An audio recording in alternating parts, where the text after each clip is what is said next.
क्या आपने कभी सोचा है कि सफलता आपके इतने करीब होते हुए भी आपको क्यों नहीं मिल रही है? क्या कोई ऐसी आदत है जो आपको आगे बढ़ने से रोक रही है? आज हम गुरु जी के दिव्य विचारों के माध्यम से एक गहरी सच्चाई जानेंगे जो आपके जीवन को बदल सकती है। इसलिए क्रम के साथ बने रहें। आइए आज के इस दिव्य क्रम को शुरू करते हैं।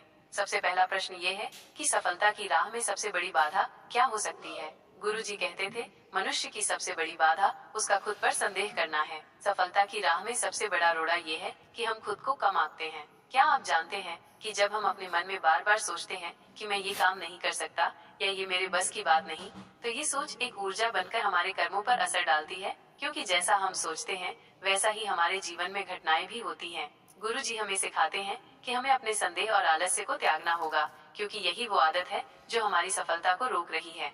दूसरा, गुरु जी का दृष्टिकोण आपकी बार बार असफल होने पर क्या है? आइए इसे समझने का प्रयास करते हैं। बाबा कहते थे, सच्चा विश्वास ही हमारी हर समस्या का हल है। जब हम खुद पर भरोसा रखते हैं और ईश्वर में श्रद्धा रखते हैं, तो असंभव भी संभव हो जाता है। गुरु जी का एक प्रसिद्ध कथन है, जो कुछ भी हो रहा है वह तुम्हारे भले के लिए हो रहा है। इसका अर्थ यह है कि हमें हर परिस्थिति को स्वीकार करके आगे बढ़ना चाहिए। हम केवल अपने भूतकाल पर रोते रहते हैं कि ऐसा मेरे साथ क्यों हुआ, बल्कि हम ये नहीं जानते कि ईश्वर की मर्जी से जो कुछ भी हुआ है वो हमारे भविष्य को सुधारने के लिए होता है। अगर आप किसी लक्ष्य की प्राप्ति के लिए मेहनत कर रहे हैं लेकिन फिर भी असफल हो रहे हैं, तो इसका मतलब ये नहीं है कि आप अयोग्य हैं। इसका मतलब है कि ईश्वर आपको कुछ सिखाना चाहते हैं। एक आदत जो आपको रोक रही है, आइए वो जान लेते हैं। सबसे महत्वपूर्ण बात यह है कि हमारे जीवन में कौन सी ऐसी चीज है जो बार बार हमें असफल बना रही है। गुरु जी का कहना था कि आलस्य और नकारात्मक सोच रखना इंसान के सबसे बड़े दुश्मन के समान है। जब हम अपने लक्ष्य की ओर बढ़ने की बजाय समय बर्बाद करते हैं, तब हम खुद अपने सपनों की राह में बाधा बन जाते हैं। हम अक्सर बहाने बनाते हैं, मेरे पास समय नहीं है, मेरी किस्मत खराब है या मेरे पास अवसर नहीं है।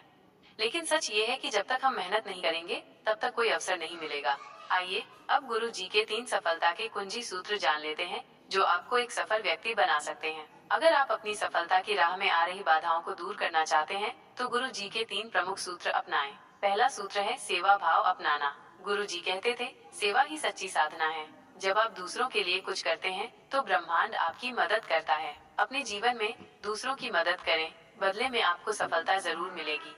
दूसरा है मन को नियंत्रित करो। अगर आपका मन बार बार विचलित होता रहता है, तो आप कभी सफल नहीं हो सकते। ध्यान और साधना के माध्यम से अपने मन को नियंत्रित किया जा सकता है और अपनी ऊर्जा को सही दिशा में लगाया जा सकता है। तीसरा सूत्र है धैर्य और विश्वास बनाए रखें। सफलता रातों रात नहीं मिलती।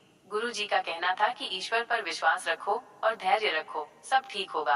अगर आप किसी लक्ष्य को पाने की कोशिश कर रहे हैं, तो बस लगे रहिए। गुरु जी अंततः एक बात बोलते हैं कि जीवन बदलने के लिए आपको कुछ सूत्र जरूर बनाने चाहिए। कई साल पहले एक युवक गुरु जी के पास आता है और कहता है, बाबा जी, मैं मेहनत करता हूँ लेकिन सफलता नहीं मिलती, क्या मेरा भाग्य खराब है? बाबा मुस्कुराए और बोले, बेटा, तू सिर्फ मेहनत करता है लेकिन श्रद्धा और समर्पण नहीं है। जब तू खुद पर और भगवान पर विश्वास रखेगा, तब सफलता तेरे पास दौड़ी चली आएगी। उस युवक ने गुरु जी की बात को आत्मसात किया और कुछ ही सालों में वो एक सफल व्यक्ति बन गया। गुरु जी इसी विषय में आपको कहते हैं कि आपको अपने जीवन में किसी कार्य के लिए, जो भी आपका लक्ष्य है, उसके लिए पूर्ण समर्पण और पूरी ईमानदारी के साथ उस लक्ष्य को प्राप्त करने की होड़ होनी चाहिए। तो निश्चित है आपका लक्ष्य आपको जरूर प्राप्त होगा। अब यह आप पर निर्भर करता है कि क्या आप भी वही गलतियां दोहराते रहेंगे जो आपकी सफलता की राह में बाधा बन रही है, या फिर आज से ही खुद को बदलने का संकल्प लेंगे। याद रखिएगा, आलस्य और नकारात्मक सोच को त्याग दें और खुद पर भरोसा रखें।